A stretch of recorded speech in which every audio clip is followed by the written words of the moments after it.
A Rádio USP apresenta USP Analisa. Meia hora analisando assuntos atuais que envolvem a vida do cidadão e da universidade, sempre com um convidado especial.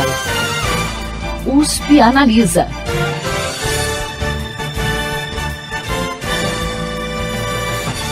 O USP Analisa apresenta a segunda parte da entrevista com o professor do Departamento de Computação e Matemática da Faculdade de Filosofia, Ciências e Letras de Ribeirão Preto da USP, Evandro Eduardo Seron Ruiz, para falar um pouquinho sobre proteção de dados e também sobre a pandemia de desinformação a que estamos expostos atualmente nas redes sociais. Excepcionalmente, esse programa tem 16 minutos e será exibido somente nas plataformas de podcast. E saindo um pouquinho, professor, desse tema de proteção de dados, mas ainda dentro da tecnologia da informação, além da pandemia de Covid-19, a gente está enfrentando hoje também uma pandemia de desinformação. E a gente sabe que muito dessa desinformação circula pelas redes sociais, pela internet, mecanismos de comunicação, né, ferramentas como WhatsApp, Telegram, enfim. Uma pesquisa da Rede de Mobilização Havas mostrou que 9 entre 10 brasileiros receberam pelo menos uma notícia falsa sobre a Covid-19 e pelo menos 73% dessas pessoas confiaram nesse conteúdo. Que avaliação o senhor faz desse cenário? E pensando aí no contexto da internet, das redes sociais, como que a gente faria para conscientizar a população para evitar que esse tipo de conteúdo se propague? Nossa, Thaís, mais uma outra excelente pergunta, né? E muito difícil de responder essa pergunta sua, né? Thaís, hoje a gente está envolvido numa quantidade de dados e informação que é veiculada por rede social, por jornal, por TV, por aplicativos de contato. É muito grande a quantidade de dados, né? E muitas dessas informações, muitos desses dados, às vezes não são dados que a gente busca, eles chegam até a gente. Você está lá na rede social, o colega seu posta lá uma manchete, alguma coisa lá que você vê e não tinha conhecimento, ou se choca com aquele dado, uma coisa que você não conhecia, né? Então, você não participa desse processo de busca pela informação, né? A informação chega, cai no seu colo. Essa é uma realidade, né? A outra realidade é que com essa avalanche aí, na minha opinião, desproporcional de informação, parece que há uma cobrança, uma necessidade que todo mundo esteja informado sobre tudo. Então, as pessoas são instigadas a serem, assim, uns quase especialistas em qualquer assunto. Então, as pessoas são cobradas a ter opinião sobre todos os temas, né? Isso é uma situação que a gente vive atualmente, né? Então, as pessoas, mesmo que aquela informação, aquele dado caia no seu colo, você acaba lendo, porque alguém vai te perguntar sobre aquilo e vai ficar muito feio se você não souber responder ou não tiver uma opinião sobre aquele tema. Eu acho que essa é uma situação que existe. É uma opinião pessoal minha, né? Uma outra situação que se junta a essa é que, no meu entender, a gente criou um mundo em que praticamente todas essas notícias que a gente vê, algumas que são fake news, outras que nem tanto, parece que quase tudo é possível, né? São, às vezes, notícias reais que são, assim, inacreditáveis, realmente, mas elas são reais, né? Então, o processo de desinformação, no meu entender, nasce nesse contexto, né? Nesse contexto aí é muito complicado, que a gente tem muita informação e tem informação que a gente não quer crer que é verdade, né? Hoje, a ciência da computação, os meios de informação, eles não estão sabendo lidar muito bem com essa situação, é o que a gente vê, né? O jornalismo, o jornal impresso, ou mesmo o jornalismo como disciplina, sempre teve uma metodologia de verificação de fatos, né? E essa verificação de fatos é um mecanismo que a gente não tem hoje nas redes sociais. Então, nós não estamos conseguindo avançar na mesma proporção que o jornal, por exemplo, as redes de mídia em geral já avançaram. Então é por isso que essas fake news, elas campeiam, né? Só para qualificar um pouco, o que eu chamo aqui de desinformação é a informação falsa criada com o objetivo de influenciar a opinião pública, para desviar da verdade. Então é uma informação fabricada, né? fake news está nesse universo da desinformação. A fake news pode acontecer por ocultar fatos, revelar apenas alguns, colocar fato num tempo que não é aquele, alterar o contexto, né?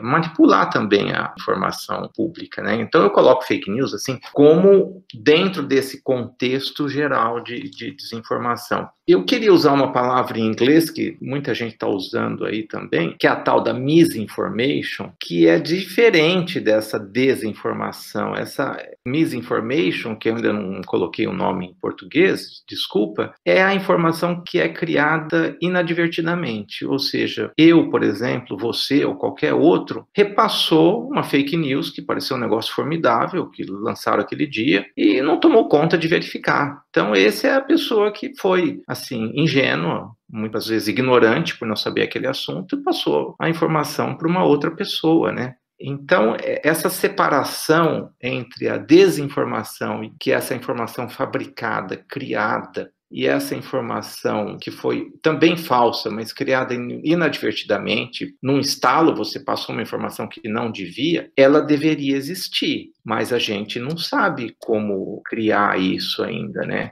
Eu te falo, as empresas estão avançando nesse sentido. Por exemplo, hoje a gente já tem agências de verificação factual. Aqui no Brasil a gente tem a Lupa, que foi a primeira agência, Aos Fatos, essa Me Engana Que Eu Posto. Elas foram criadas num ambiente aí que foi iniciado uma união que o Google, o Facebook, o Twitter, o Bing da Microsoft fizeram na época e criaram um tal de Trust Project, no sentido de combater essa desinformação, né? Então, elas foram criadas para isso. Convém lembrar também, Thaís, que a mesma rapidez que a gente tem hoje em espalhar uma notícia falsa, essas agências, esses mecanismos, eles têm uma rapidez também muito grande em desmentir esses fatos, né, que são essas fake news, né? Então, mais uma vez, eu volto aqui na importância de distinguir o que é uma opinião pessoal, né? Por exemplo, um meme que alguém cria na casa dele, da criação de notícias enganosas por grupos de interesse. Hoje a gente tem agências, conjuntos de robôs que criam essas coisas, e isso não é novidade, né? Por exemplo, o uso de robô em eleição, a Fundação Getúlio Vargas já dizia que eles andavam por aí na eleição de 2014. Eu não estou dizendo que eles propagavam fake news, mas a gente já tinha o uso de robôs nessa época, né? A Cambridge Analytica, por exemplo, foi uma agência que foi criada para proporcionar notícia falsa. Mais do que isso, né? Era uma agência que tinha engenheiros de conhecimento, engenheiros de comportamento, empresa de marketing, tudo, né? Foi descoberta em 2015, mas ela estava operando já há 2 anos, né? Essa agência. Então, eram pessoas que tinham aí uma intenção de mudar o comportamento do eleitor nos Estados Unidos. A gente precisava ter uma maneira de discernir o que é essa máquina, esse escritório, essa agência de desinformação, de fake news, da pessoa que, eventualmente, por ignorância ou num ímpeto, coloca lá uma notícia que não é bem-vinda, que é falsa, né? Então, essas coisas hoje, elas são tão discutidas aí no que a gente tem chamado aí de Lei Brasileira de Liberdade, Responsabilidade e Transparência na Internet, que teve aí muita discussão, mas muita discussão, assim, tudo começou em abril desse ano, né? A gente não pode comparar essa lei, por exemplo, com o Marco Civil da Internet, importantíssimo para a presença da internet, para essa liberdade da expressão que a gente tem hoje, que ficou 5 anos em discussão. O Marco Civil da Internet é de 2014, né? A ideia, na verdade, já era discutida em 2007. Se contar a época da ideia do Marco Civil da Internet, tem 7 anos de discussão. E hoje a gente está falando num projeto de lei que teve 2 meses de discussão, e mesmo assim uma discussão que eu acho que a comunidade não participou de forma ampla, né? Parece haver uma pressão, assim, eu não queria entrar nesse assunto, né? Mas esse inquérito que investiga fake news contra membros do Supremo Tribunal Federal parece que está sendo usado como uma pressão relacionada a agilizar os trabalhos para esse projeto de lei de liberdade, responsabilidade e transparência na internet. Agora, eu acho que o foco tem que ficar na garantia total da liberdade de expressão. Isso tem que ficar muito claro na lei, né? A lei não deve responsabilizar a plataforma pelo conteúdo que é publicado por terceiro. A gente já tem mecanismos que responsabilizam o terceiro, né? Difamação, insulto, esse tipo de coisa, né? Esse preceito de não responsabilizar a plataforma pelo conteúdo publicado por terceiro não é meu, né? É um preceito adotado internacionalmente. Eu vejo que a gente está tendo um processo assodado para a aprovação dessa lei sem uma discussão ampla com a sociedade. Eu acredito que antes da gente colocar um projeto de lei, a gente tem que ver como que está o arcabouço legal. Eu sou uma pessoa de computação, hein, Thaís? Eu não sou uma pessoa da área de direito, mas o meu entendimento é que a gente tem que ver como que está o arcabouço legal que nós temos hoje. Como esse sistema protege nós, usuários? Como que ele ampara o cidadão? Ele é eficiente? Ele dá respostas rápidas? Ele atende à sociedade? Ele é justo? Às vezes eu acho que não é tanto. A gente tem visto essas pessoas sendo libertadas de presídios no meio da pandemia. Não sei. A gente precisa discutir isso aí, né? A gente já tem resposta para difamação, para calúnia, esse tipo de coisa? Será que isso pode ser usado? Depois de averiguar esse arcabouço legal, quando o sistema não funciona, tem uma punição para isso? Essa punição funciona? Então, acho que é isso que a gente tem que ver, né? Se a gente tem um sistema que já ampara essas coisas, se ampara o cidadão, se permite a transparência, a liberdade do cidadão de se manifestar, e quais são os riscos que a gente sofre com isso. É óbvio que vai ter risco, mas aí a pessoa lesada vai lá e entra na justiça. Será que a gente precisa de mais um mecanismo? E se precisa, hoje a gente ainda tem, mesmo com o Marco Civil da Internet de 2014, a gente, por exemplo, não tem varas, eu não conheço, né, especializadas em crimes cibernéticos, né? Tem pessoas que são especializadas nisso, mas a gente não tem uma vara especializada nisso, em cybercrimes, esse tipo de coisa, né? Já podia ter, né? Então, eu vejo que nós, da computação, eu falo isso de carteirinha, pesquiso, como você sabe, essa situação toda de processamento de língua natural, como que as pessoas se expressam, detecção de fake news, essa é a minha praia, né, de conhecimento acadêmico, né, mas eu vejo que a gente não tem ainda mecanismos para fazer isso. A indústria, junto com a computação, cresceu muito nesse sentido, na minha opinião. Hoje a gente, por exemplo, se você entrar no Facebook, entrar no YouTube, você não vai ver pedofilia, por exemplo, você não vai ver crimes, pedofilia é o que eu lembro agora, né? Mas existem já muito mecanismo na internet que tiram imagens que são chocantes, situações que eram usadas antes. Mas a situação hoje de decidir o que é uma notícia fabricada e que é uma informação falsa criada inadvertidamente, a gente não tem. A gente não tem isso nem como pessoa. Nós mesmos, quando vemos uma informação, a gente reluta em saber se aquela informação é falsa ou não é. Que dirá convencer isso aí a ser programado, colocar um algoritmo para fazer isso. Então, eu acho que nós, como sociedade, devemos discutir mais sobre esse assunto. Nós, na computação, não temos problema em revelar que esse é um assunto muito difícil, que a computação continua trabalhando nesse sentido, mas eu acho que vai demorar um tempo para a gente chegar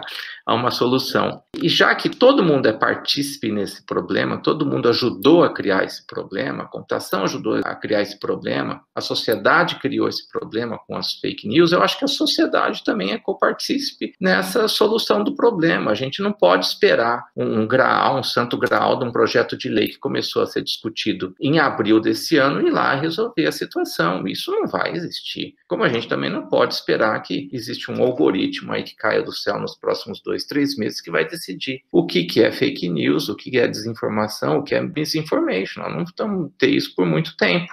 Os assuntos mudam, a linguagem das pessoas mudam, muita coisa muda, a intenção das pessoas mudam, o contexto muda. é muita situação para a gente poder lidar. Então, eu acho que no futuro vai chegar a uma situação que talvez não sejam só os algoritmos, que talvez não seja só a opinião pessoal, mas talvez as pessoas em si, um painel de juízes, junto com alguns algoritmos, podem chegar a alguma conclusão, mas, na minha opinião, está longe disso. Hoje a gente já tem essas agências que funcionam, elas vão lá, desmascaram o fato rapidamente, quase na mesma proporção de tempo que a gente manda os fatos. Esses órgãos todos são interessados em combater a fake news. Eu acho que esse é um problema da sociedade que já está sendo colocado em discussão e a sociedade, os agentes, já estão trabalhando nesse sentido. Eu duvido que a gente possa ter um projeto de lei, uma medida provisória qualquer,